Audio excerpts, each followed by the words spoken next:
Picture चालू करो बे। बंगालसोबत नातं जोडण्यासाठी नरेंद्र मोदी थेट भाषणात म्हणाले, मी लहानपणी येथे रेल्वे बघायला आलो होतो. मैं बचपन में जब पहली बार कोलकाता आया तो एक आकर्षण था, जरा मैं मेट्रो देखूं.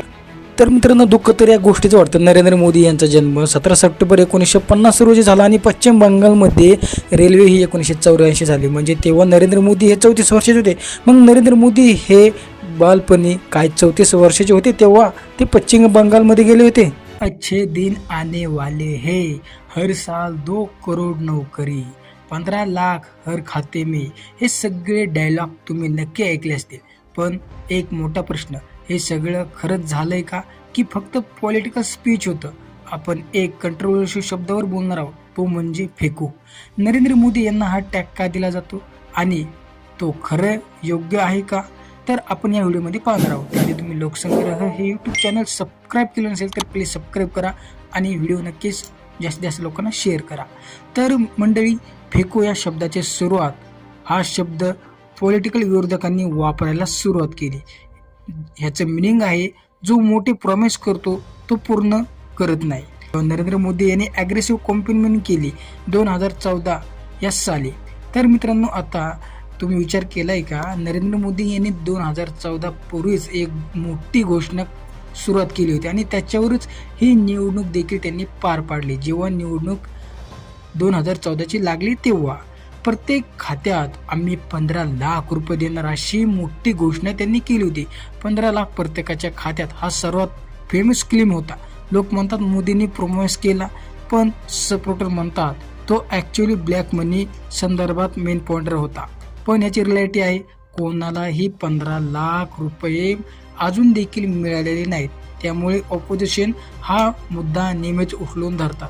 आता दुसरा मुद्दा आहे, तो म्हणजेच प्रत्येक वर्षी 2 कोटी जॉब आम्ही देणार, असं नरेंद्र मोदी यांनी 2014 आणि 2019च्या निवडणुकीमध्येही असं म्हटलं होतं. परंतु भारतात एम्प्लॉयमेंट हा अजून देखील खूप मोठा मुद्दा आहे आणि बरेच लोक बेरोजगार फिरतात आणि बाहेरचे जो इतर देशात घुसखोरी होते ते जॉब मिळवतात आणि भारतातील बेरोजगार आणि अशीच फिरतात.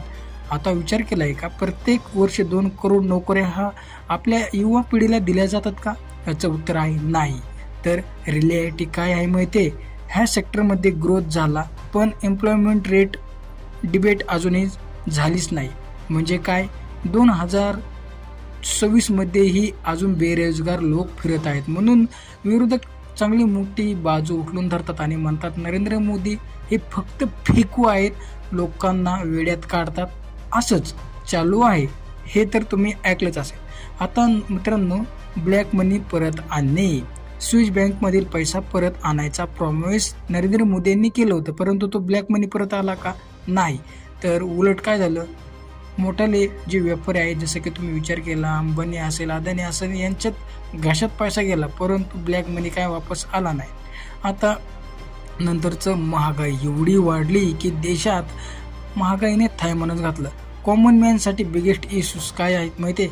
काही काळ इन्फ्लेमेशन कंट्रोलमध्ये पण पेट्रोल, गॅस, फूड प्राईस वर लोक जास्त नाराज आहेत. तुम्ही बघितलं असेल पेट्रोलचे दाम काय वाढले होते, गॅस, फूड प्राईस वगैरे खूप काय देशामध्ये महागाई वाढली आणि त्यांच्यावरती ट्रोलिंग जास्त झालं आणि विरोधकांनी मुद्दा उचलून धरला की मोदी फक्त बोलतात, काहीच करत नाहीत.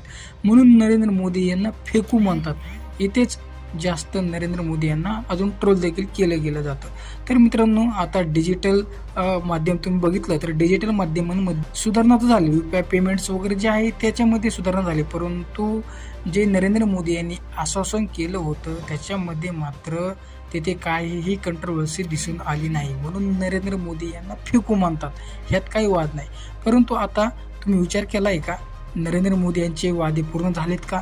नरेंद्र मोदी यांनी गव्हर्नमेंट स्कीम जास्त काढल्या, परंतु फेकू हा त्यांना जो डाग लागला आहे, म्हणूनच विरोधक त्यांना फेकू म्हणतात. ना कोणाला 2 कोटी जॉब मिळाले, ना कोणाच्या खात्यात 15 लाख मिळाले. नरेंद्र मोदी मात्र भाषण करताना असे काय भाषण करतात, मात्र बॉडी लँग्वेज वगैरे आणि लोकांना काय कळतच नाही.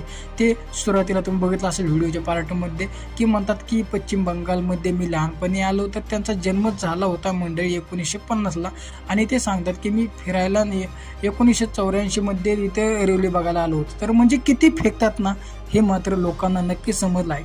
तर मंडळी तुम्हाला काय वाटतं, हे नरेंद्र मोदी बोलतात यांना खरोखरच फेकू ही जी लोकांनी पदवी दिली आहे ती योग्य आहे का? कमेंट सेक्शनमध्ये नक्कीच आम्हाला कळवायला विसरू नका. आणि आपलं लोकसंग्रह यूट्यूब चॅनल सबस्क्राईब केलं नसेल तर सबस्क्राईब